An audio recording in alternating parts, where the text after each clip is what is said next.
esengo bandeko biso liboso na bino pour tobeta masolo ya ekolo na biso lokola momesano tobetaka masolo na bozindo masolo etali ekolo na biso ndenge nini tokobika ndenge nini politique ya ekolo Congo ekotambola tolobaka ngo na kati ya bozindo yango biso tolobaka totongo ekolo Congo bongo etongama bandeko mokolo malelo na esengo toyambi moko na biso moko na bakeli mibeko na biso mwana mboka Dede Mupasa ndeko boye malamu na bozindo Mbote ndeko.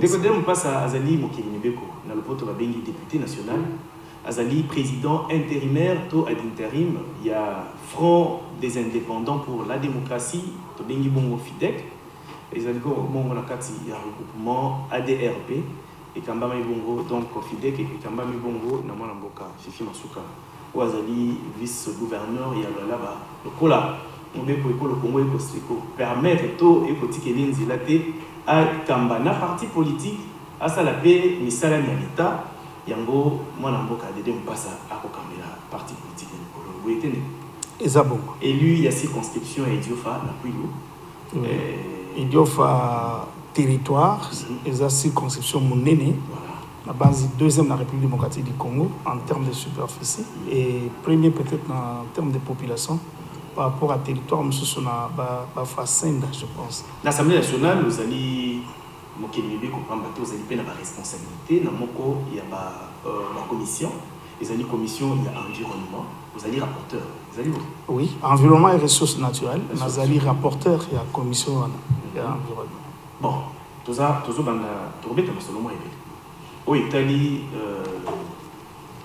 likambo etali proposition de loi il y a mon mboka mutundola bien que bana kanisi uti pas de bino sur le terrain beaucoup et comme mobeko il y a république tant que konzi ya ekolo ako promulguer yango et ko za ressources ya yete o nyoso kolobama après vote nango la chambre na bino pe na sénat moi polémique ezali en place politique ndenge ezalaka ekolo Congo kitoko masolo ya ekolo na biso to beta kango moi likambo ezali et ni moi polémique to kaboli makanisi mboko ekokeke liboso to kobeta nayo pe lisolo etali likambo ya makanisi ya mwana mboka Noël Tiani na oyo ya lobaki sur la congolité to ndenge nini ya koverrouiller ba fonction de susu esengeli kaka ekambama na mwana oyo abotami na tata pe mama congolais ezala bongo likambo etali carte visa oyo chef abwaki na terrain mikolo oyo ekolobisa nini opesa pe makanisi na yo ozali mwana ekolo totambola ngo mopanzi te tokoloba likambo ya vacances parlementaire moi le sobe betamaki moko kuna na chambre na bino ya parlement na oyo nyonso ebamaki tomonike me tokosukisa na mobembo ya tata mokonzi ya ekolo na Goma tokopesa ngo nature nini visite ya tata mokonzi na mama Denise liboso ya bandeko na biso ya Goma bakoyelaki likama mpona bango pe kozala na sens nini okopesa makanisi na yo na solo tolobi yango merci voilà bandeko tolobi yango mwana mboka Dede Mupasa azali mokeli mibeko azali pe na ba fonction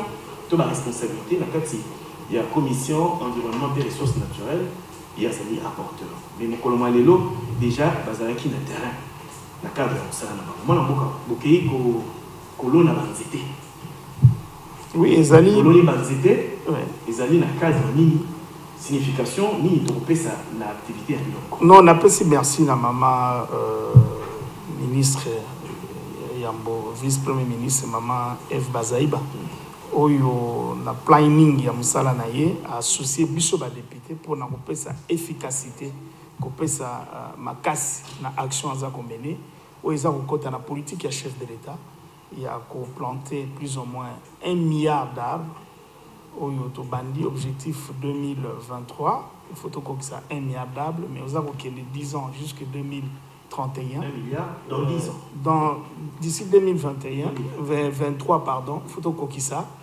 1 milliard 10 ans après il faut to continuer na yango parce que objectif ezali ko reboiser ko kokisa bazamba ebele na mokili mobimba principalement pas na biso na ba province nyonso et kokana objectif ezali na 2031 que bazamba ebota lisusu ko pesa espoir na banzete oyo pesa vie na biodiversité parce que ba mboka o ba mbinzo ezalaki ebele ba mbinzo eza susu te mayebo pe ezomona c'est-à-dire nzete ezaka nzete te nzete azali kopesa vie mobimba aza kopesa na bilei na bato. Alors to kati ba nzete na désordre.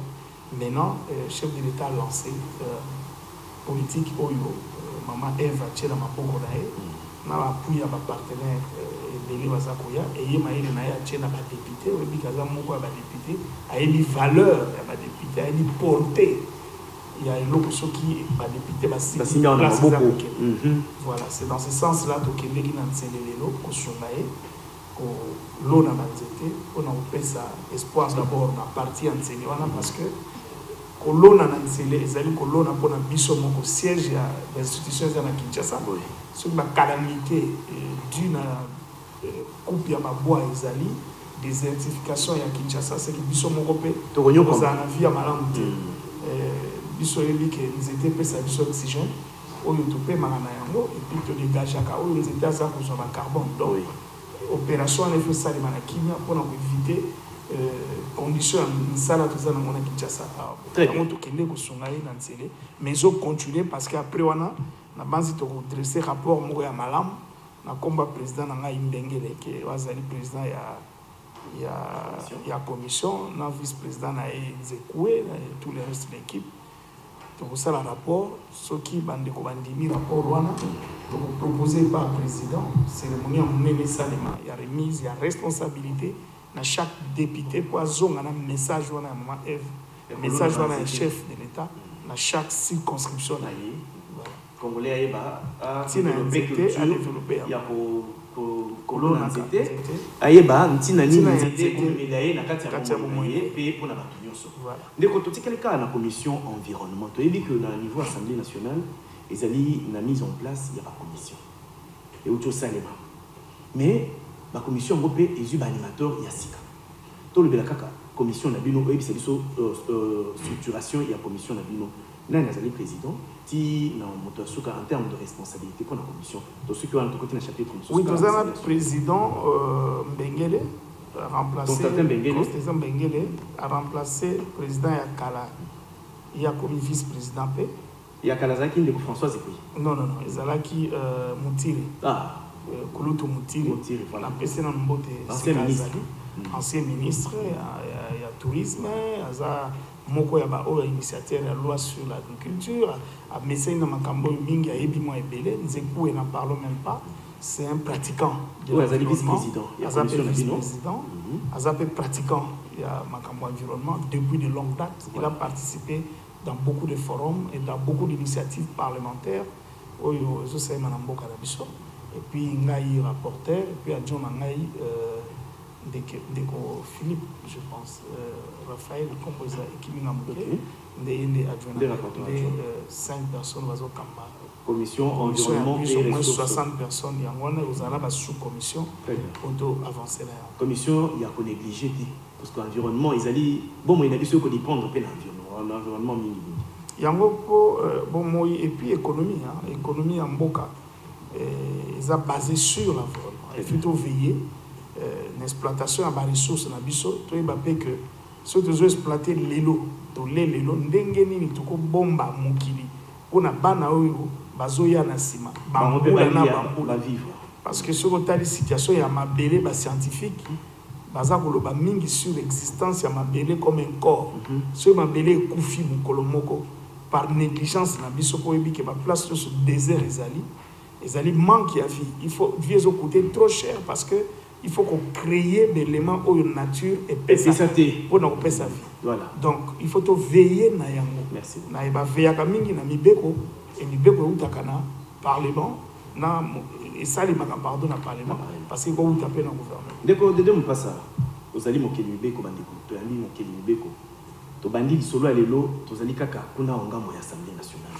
Mokolo malobi le lekaki débat et se poursuivra qui tenenge Mozaki kozela yango na rapport etali ba vacances parlementaires président Bosso a kanisaki to a proposaki bino que bozela bakoka ko sangisa ba rapport ya ba circonscription nyonso ya étendu à école comme ça vous engagez des bawana avec des éléments nyonso yo monaki makanisa ngo lengeka non wana attitude au président proposaki au tondimaki ezalika pona ko crédibiliser rapport au Togotinda na gouvernement. Parce que dans le gouvernement, Togotinda a rapporté, ça la cahier de charges. Au gouvernement, il faut respecter, à intégrer dans le programme na tina que par rapport aux vacances surtout sali et zali qu'à chaque fois que quitter na vacances, à chaque fois que tu as un contact dans la population na base, tu relever un certain nombre, il y a des défis. Il faut te rendre dans le gouvernement, où ils allaient charger au quotidien, il y a qu'à veiller sur la bonne marche. Il y a l'État, c'est-à-dire qu'on paie ça à la population, où il s'engage pour un gouvernement sérieux, à payer ça à la population. Mais alors, le président a estimé que le modèle de présenter en est sectoriel, donc il faut supposer au moins attitude et représentativité pour payer ça crédit dans le rapport. Mais déjà, tout ça très avancé parce que la commission et Salima qui va traiter déjà Nyonso. Et bah tiens, c'est le axe santé, politique, sécurité, sociale, économique. Mais il s'est fait que l'État du Congo, les dans la province, sur le plan sanitaire, les centres de santé, des routes de dessert agricole, les partout. Non, ça on ne le dira pas. Donc, dans le sectoriel Bongo, on pouvait déjà attaquer hier et représenter cela. Mais comme ils ont dans l'ensemble, c'est une représentation nationale de la République. Je pense que le président a raison. Il y a que par rapport à Ezala, il y a ça. Et nous parlons d'une seule voix pour que le gouvernement ait en compte à insérer dans le programme. Très bien. Dès que je passe à moi, je suis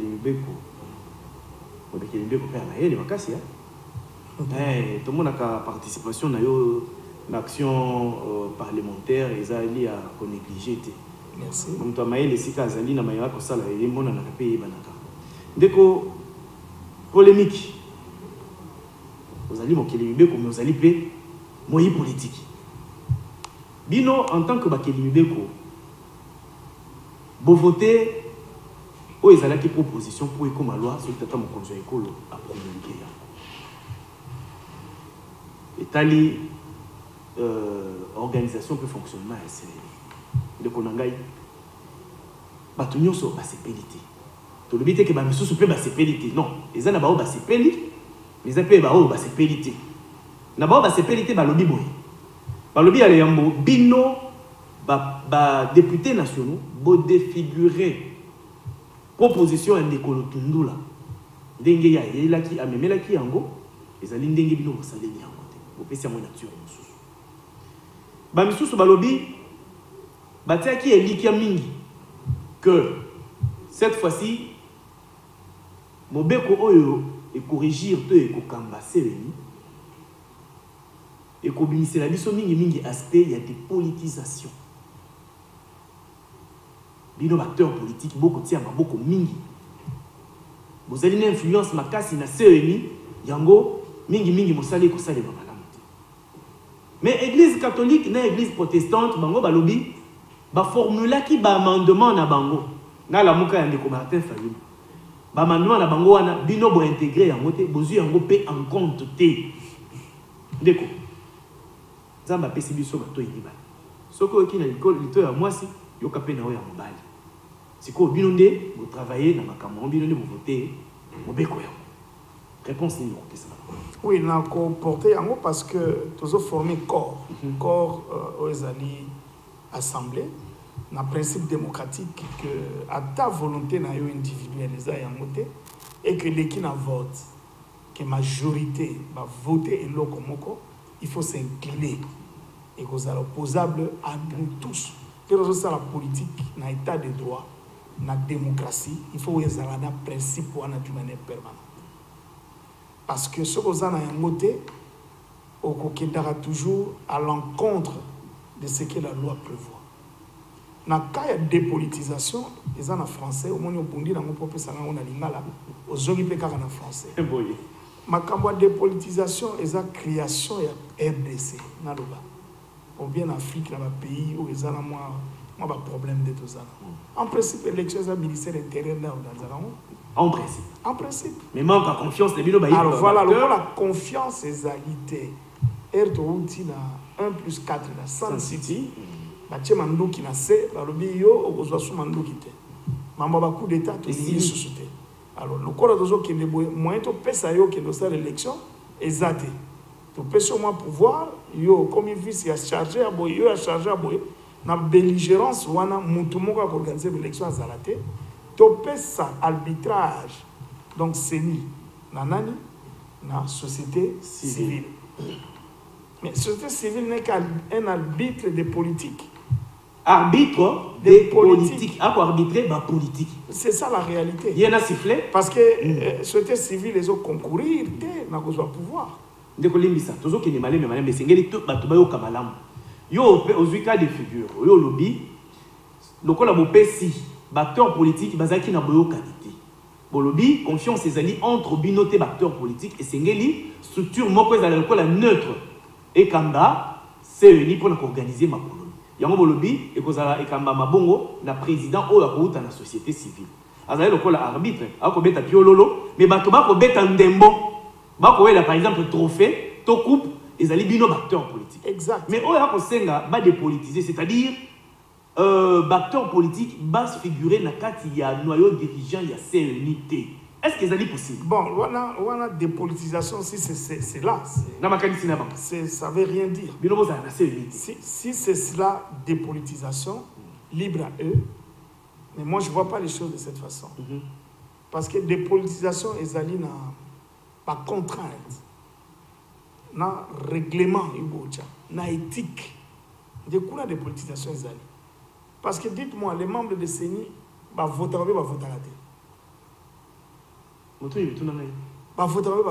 sont des citoyens. Voilà. Ils les ont pas interdits. Mais ce qu'on dit que bino arbitre les bozaliwana, bozo bongisa, bato bazala, bozalande candidaté. Candidat, au coup bozala candidaté. On a sur ça un mécanisme de dépolitisation.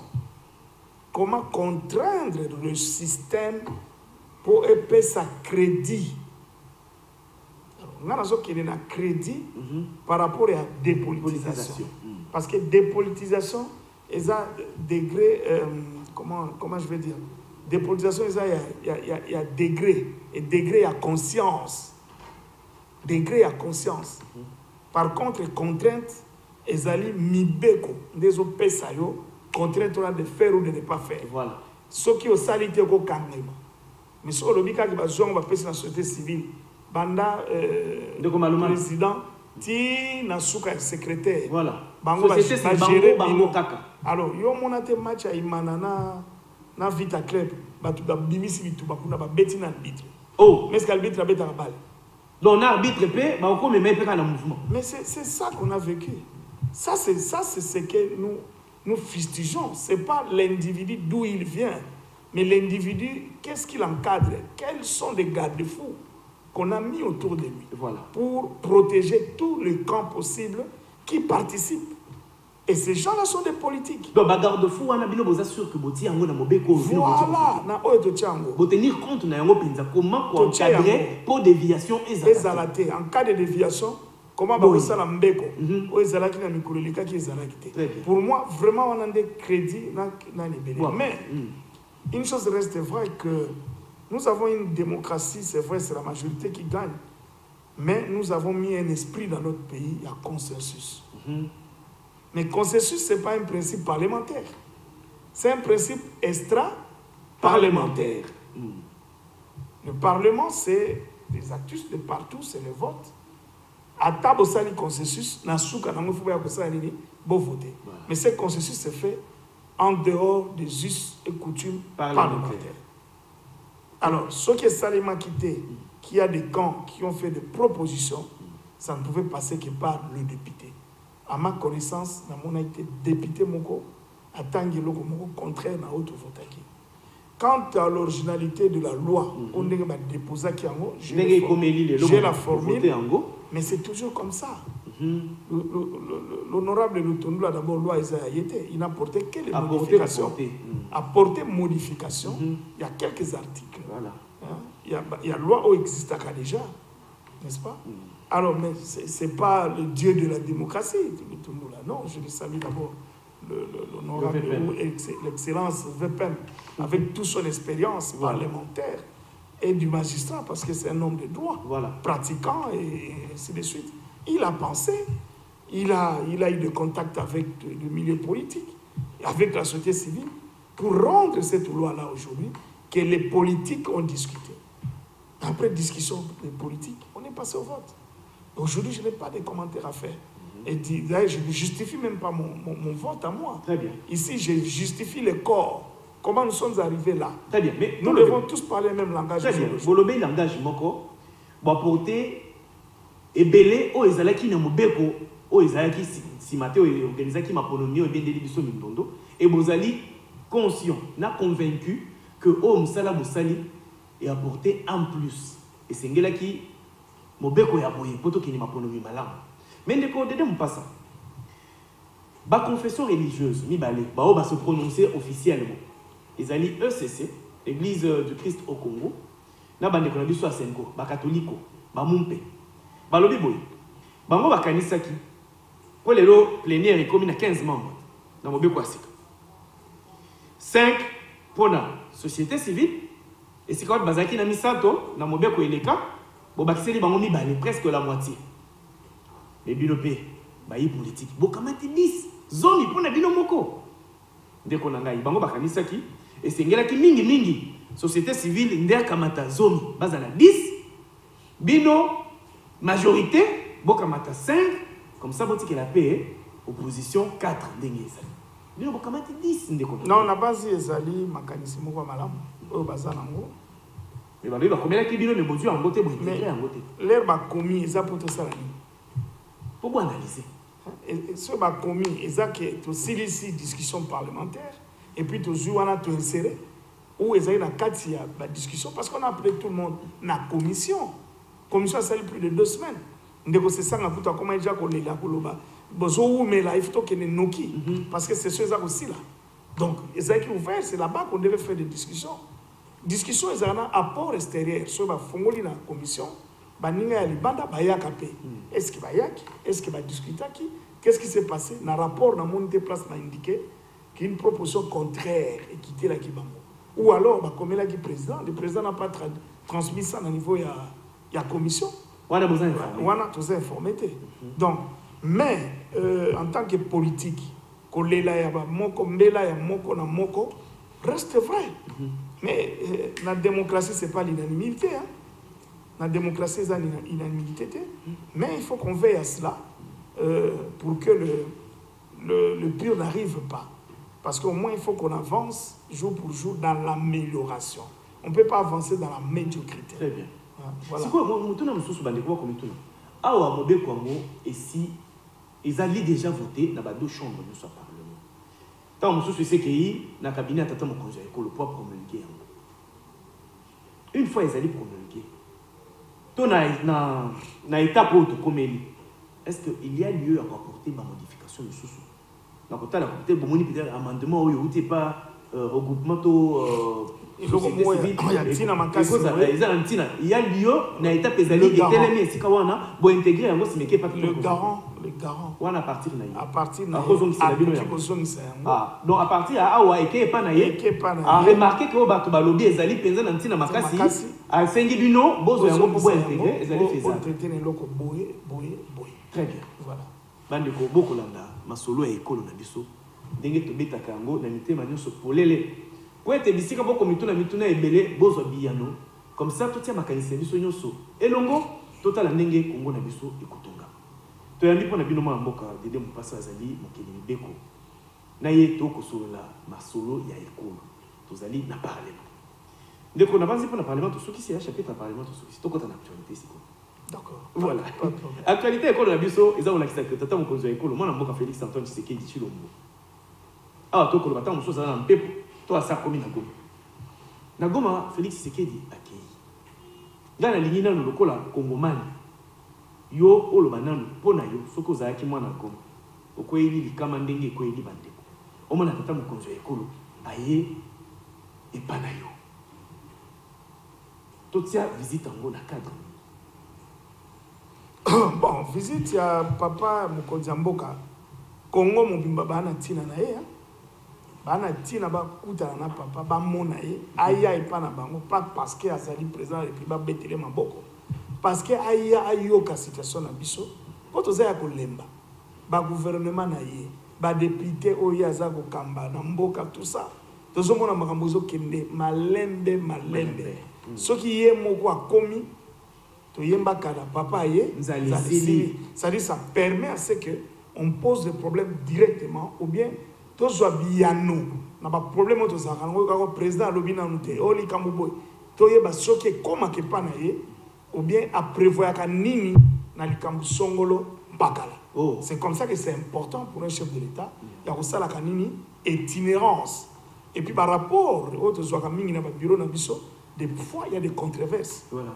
Yo mona ki na sorte de mouton mamuza o kende bien ba beta maboko ba kamba militaire ba nini mais les populations tomboka ki umeli tout ça mon cause kende ki na ye moko kitiki me zongi ba yo landa bien zanini lelo mukolo moko to mone comme voilà donc mon cause ko tambola na mboka il faisait un programme na annuel ayeba ke kende na mboka te mais na likama ndenge kwei par exemple ya Goma to na double bakama.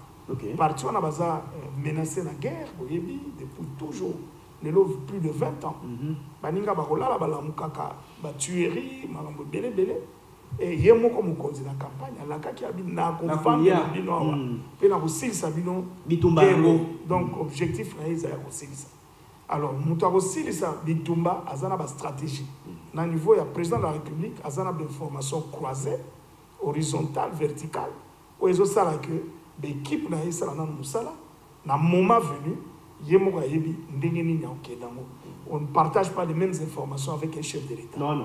Donc le chef de l'État reste au sommet là où il est et a ça regroupement d'informations mususu oyo biso tozana ngote en national comme en international mais lelo ke Goma et Koyamba mokonzi mboka voilà l'occasion ya ko cerner makambo nyonso et que du coup ba solution et ya mwanuki surtout na bandiko na biso baso kelela mais aussi na kosenga mokonzi mboka à son retour parce que ça ce n'est pas que des décisions il y a sur place il faut tout améliorer modèle ya ba catastrophe na mboka na biso prise en charge quoi améliorer prise en charge à catastrophe na mboka na biso parce que il y a pas une structure qui gère des catastrophes qui doit former des pompiers spécialistes dans tous les domaines.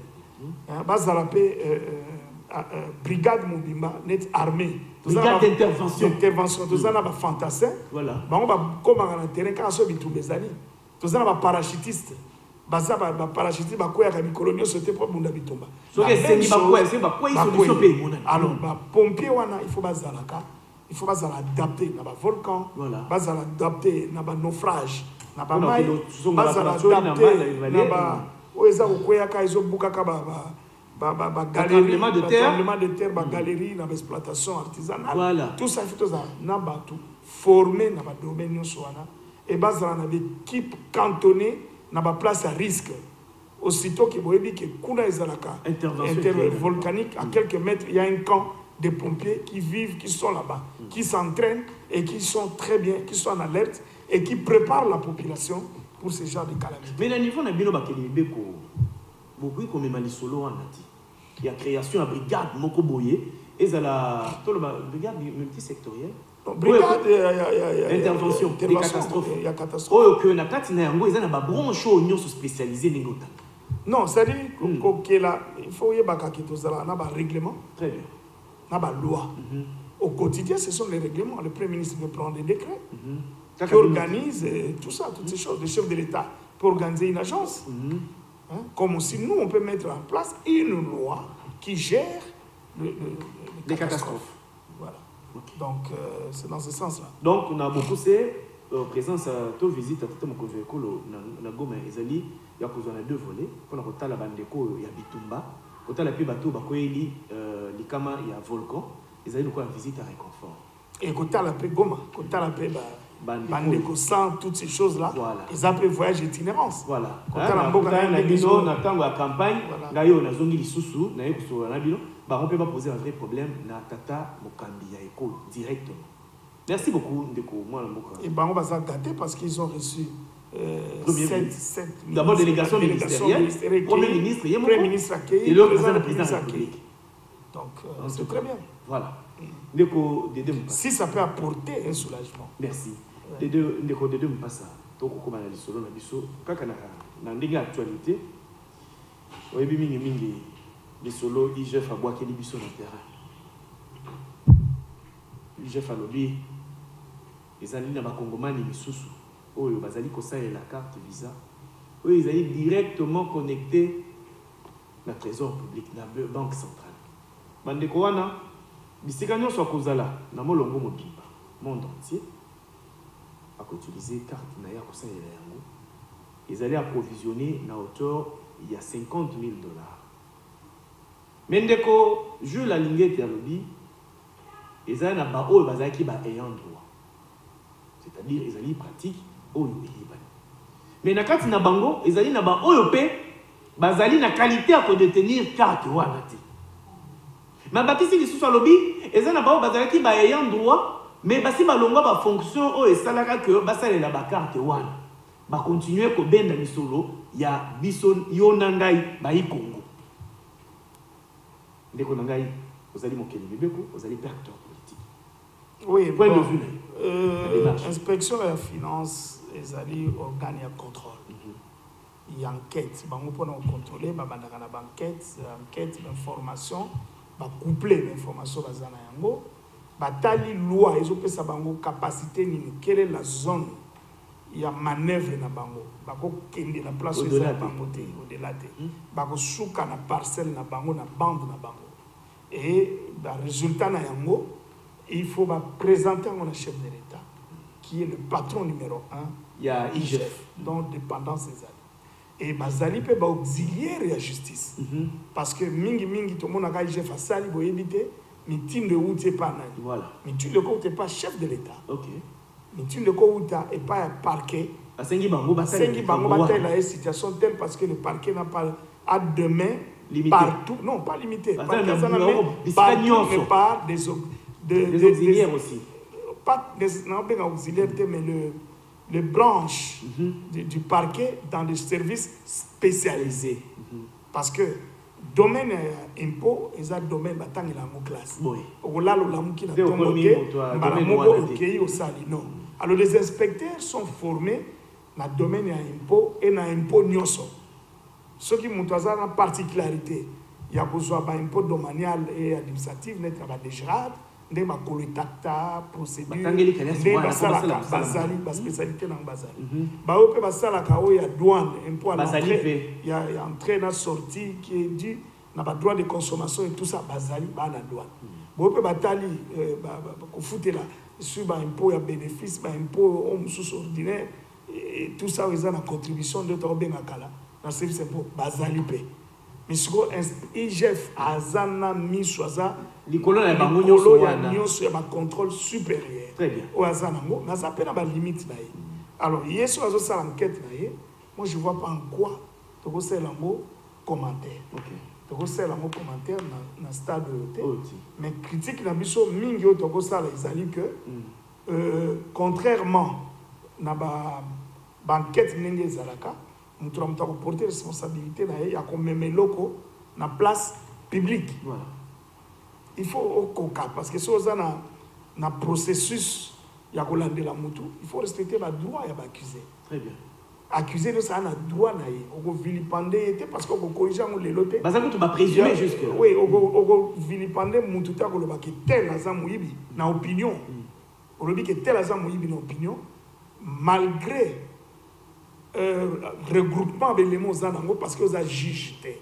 Kobenga mutu muyibi ezali kaka juge ndako zuzi ndako landela même pas procureur zuzi procureur ko ba présumé alors détourneur yé na procès ezalaka procureur contre mutu azo accusé et les juges restent juges yazana katika na suka yende sko ko ba que ezali ya solo pendako ndeko yo oyibi ya solo ou bien na ndongi alors le kola ba ndeko Gilles alingeti chef de service na pesi mbote na encourager mingi na musala za kosala akoba na yango alors mais bakosamba Gilles Akozala wana lobby bana inspection résultat na bango ya chef de service à dire sali inspection et qu'on présenter sima ya procureur général et procureur waza kolandela face ya muto bazo accuser comme muto ba ko accuser na on pas moyen de défense eza nango bongo te ba lever muto bina ke so eza na mbongo ya Congo ekene la place à Mabé bakangi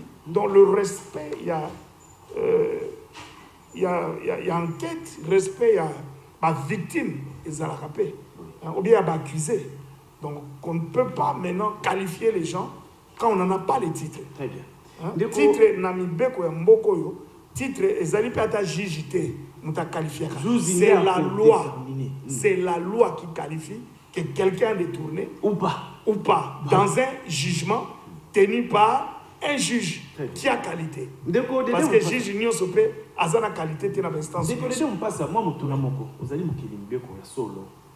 Est-ce que ils ont solo que Bino, Assemblée nationale, vous allez digérer présence il y a IGFT. C'est ça mon tour. Beaucoup digérer présence à IGFT. Beaucoup fond à IGF. Na kosala musala o esengela qui a contrôle o esengela qui bino mingi bosala.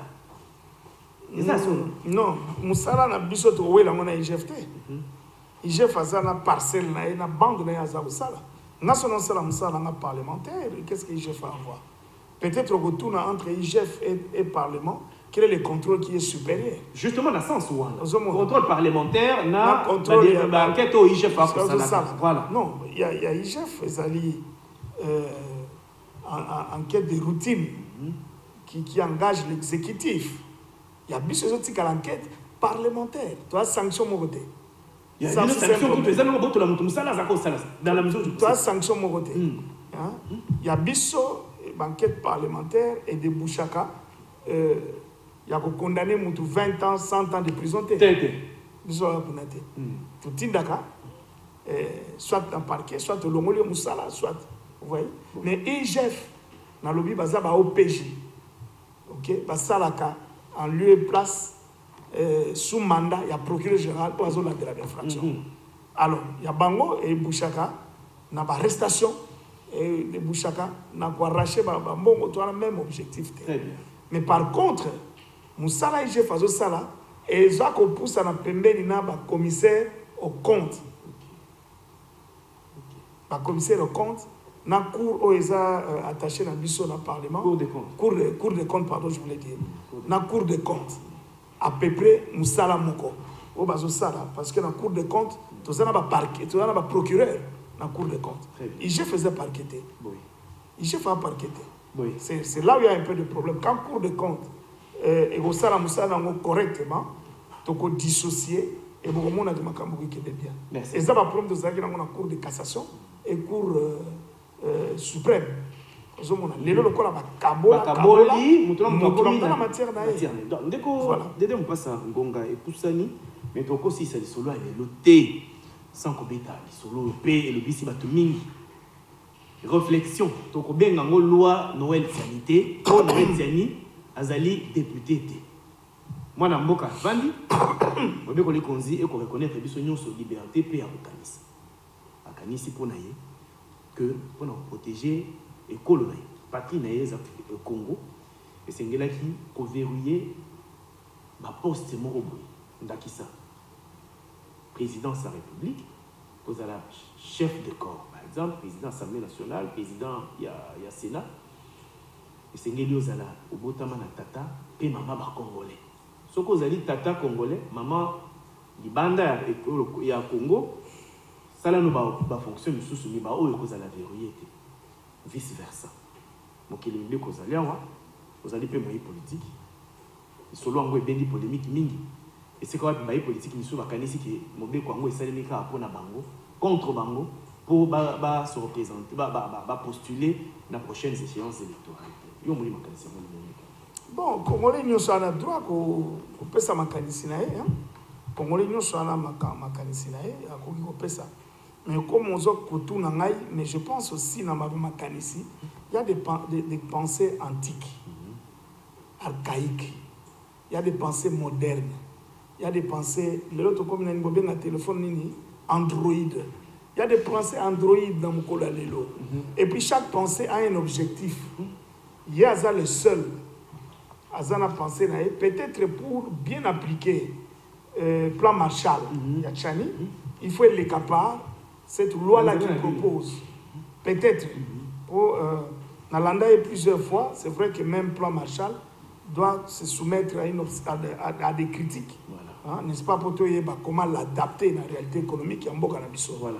Tout ça, dans le débat, on a fait minimité parce que quand même, c'est un savant congolais qui a proposé. Et on a évité sur la corrélation dans la loi naïwane. Mais moi, je me dis, quel est le danger qui guette le pays? C'est dans ce sens-là qu'il faut donner des réponses pour avoir ça la loi. Quels sont les dangers? Quels sont les défis? Est-ce que cette façon de faire de sa loi va résoudre les problèmes de route? Est-ce qu'on a connu des trahisons? On a vendu quelques mètres carrés de ce pays par rapport aux conséquences de sa loi? Où nous devons nous ouvrir parce que le monde s'ouvre. Moi, je sais qu'en Tanzanie, même en Zambie, il y avait un Anglais de peau blanche qui a été vice-président au décès de l'autre président. Mais ça n'a pas changé quelque chose ou tout cela. Mais c'est le mental congolais qui doit être endurci dans le patriotisme et faire avancer le pays. Libre à lui, mais je ne sais pas à qui il s'adresse exactement. Mais le victime, je ne sais pas pourquoi il doit s'acharner. Et c'est une pensée libre qui propose aussi d'autres pensées. Que chacun vient avec ses pensées. Mais à la fin de compte, ça va venir au Parlement. Tout à fait. Et l'opinion publique doit donner aussi leurs avis que nous autres, nous lisons dans la société. Pour dire la croissance que nous cherchons dans notre pays, qui vous appelez le développement, qu'on appelle le développement sur le plan de santé, sur le plan de l'économie, sur le plan d'environnement. Pourquoi pas d'améliorer les conditions de vie des concitoyens. Ce n'est pas seulement les conditions de vie des Congolais, voilà, de ceux qui habitent en RDC doivent participer. Et d'ailleurs, au jour d'aujourd'hui, il serait mieux pour nous de dire, tu viens investir au Congo avec 10 millions de dollars, tu as la nationalité. Merci beaucoup. Il y a des nationalités qui se vendent maintenant au monde comme cela, par la capacité que tu amènes. Très bien. Mais sur le plan politique, ça devient quelque chose d'autre. Selon que vous estimez que vos politiques sont en danger par rapport aux menaces frontalières. Si vous vous sentez menacé. Mais est-ce que l'Afrique se sent menacée ou l'Afrique s'intègre? L'Afrique est en train de s'intégrer dans la libre circulation de biens, libre circulation de personnes.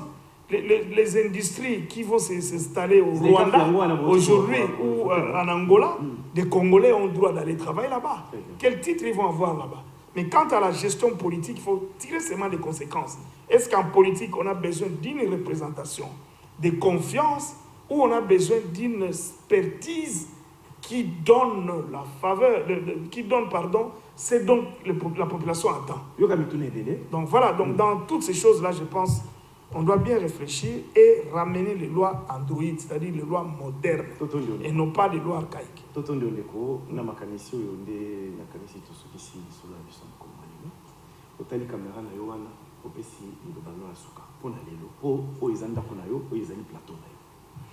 Non, mais c'est-à-dire pas ces alliés caca, pas ces alliés. Toi, mais ma population a distraction. Toi qui est le bloc essentiel, où ils ont transformé Mboka, où ils ont fait ça et qui a confiance dans la population, parce que ceux qui étaient, toko cessé d'exister. La génération n'a pas sauté l'imoépé, il y a ma longue que ça l'appelle sous-sauté et banabaya, et l'autre côté, ça c'est notre hymne national que nous devons respecter. Donc, pour la population, on a Yofa, Nazakoya, Ozako Bundaka, Kabino Mobozako Landa, tu abandonné Binote, Makamba Idiofa, pour Idiofa Bongakuna, il faut te bundela mon awa. Je suis content que le Premier ministre, au moins, ait bien Zali, chef de l'État, ait bien Zali, n'a pas si l'angoya Maï, pas si l'angoya Nzela, pas si l'angoya courant. Donc, awa, tout ça, qu'on l'a mis colonioso, tout ça, qu'on comment, et zo comme il a pas conduit, tout ça, c'est l'année qu'on ben d'accord à la décision, pour tout même investissement, dans le Canabiso, et changer ma vie dans le tout on dit honorable. Merci. Mboka, tu as qui pona bino. Deko Dédé Mpassa, Mokeli Mbeko. Avec qui kopesa makanisi maye pe biano na mituna na bino ebele etali kota mokolo na biso ndeko o mala sukate. Tozali. Voilà. nzambe bateli ekolo Congo pesa bwanya na mayele pe na bakanisi bakonzi o basalela peuple tokota ekolo eza koya